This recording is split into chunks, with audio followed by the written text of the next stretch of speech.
When you play a movie or a series, two new buttons will appear on the screen so that, when pressed, you can return 10 seconds or advance 10 seconds.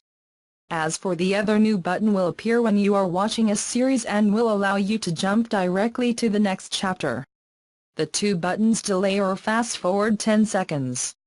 You can even do that same action by advancing or delaying by 10 seconds by making two touches on the right or left side, respectively. This addition to the interface may be simple, but for those who spend hours watching content in their Netflix app, it will help them enjoy and navigate better between their favorite movies and series. The Netflix version for iOS that includes this feature is December 2, 11 and is already available in the App Store as a free download.